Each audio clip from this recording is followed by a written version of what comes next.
It's time for bookkeeping, beer, and BS. So, how does this have anything to do with scaling a business? Knowing our numbers, knowing how much our lifetime value of a customer is, knowing how much it costs to get a customer. How does this have anything to do with scaling a business?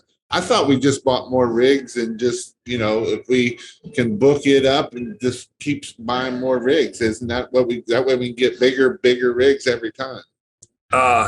You tend to, right? Like you can't scale up without doing that. But what I find is the guy and there's like a inflection point here, and you hear about all the sticky points in running these businesses where guys get kind of stuck on a revenue number. And so when you're first starting out and you're like going from one rig to two rigs and you're getting a crew in place, it tends to be that we like go backwards financially. We end up doing like twice as much revenue, but we actually make less money. And that freaks some people out. And if they don't know that that's going to happen, they lose their shit and they get back on the truck, right? Because they're trying to scale. They're supposed to get off the truck. I always encourage people to like, it's okay to stay on the truck a little longer than you thought you would, because that's usually where you make the most amount of money. And we were talking last night with Jonathan Maynard from the Huge Convention about generally as owners, we suck at administrative stuff. There's a reason why we don't do the ARAP and the payroll, and we should delegate that out. So when you're scaling, yeah, you need all these rigs as you go, but more importantly, you need to know what the business model is, because it's no longer when it's not just you and you've got employees out there running your equipment and you're renting a facility and you're doing all these things. The money that you make is not the money you made, it's the money they made.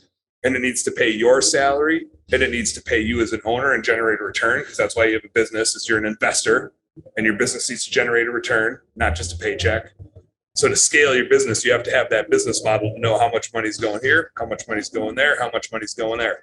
When you're the solopreneur, you're running it by your gut and your bank account, and that works.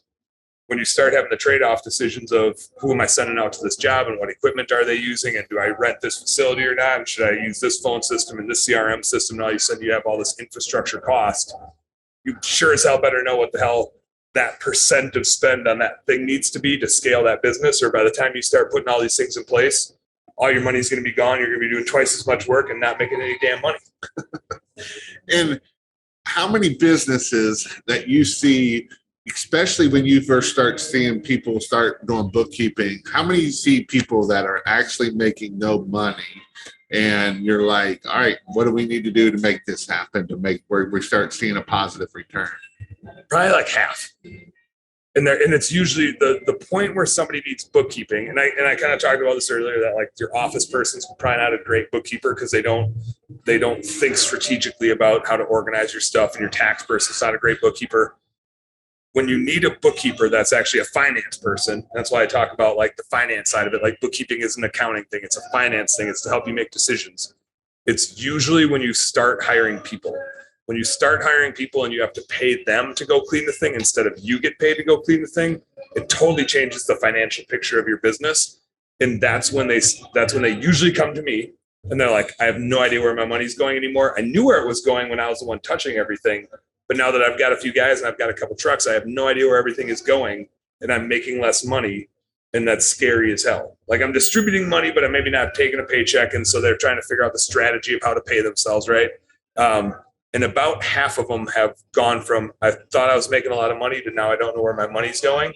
And I know I'm supposed to be making more money because I'm doing 3 times as much revenue, but I'm not sure where it's all going and why it's all going there. And so part of it is just figuring out how to structure all that infrastructure and make sure that you're charging the right prices, right? Because when it's just you, it's easier to charge a low amount. I was just going to say, how do we make sure that is? And that is obviously probably not the number one thing, is we can raise our prices, but that don't always fix everything either. Just by raising our prices doesn't mean that a lot of times we spend more then. And that's sometimes where we got to be careful. Just because we raise our prices and we raise them 25% and we're making more money, but now that money's just going out because we're not paying attention where that money's going. Yep.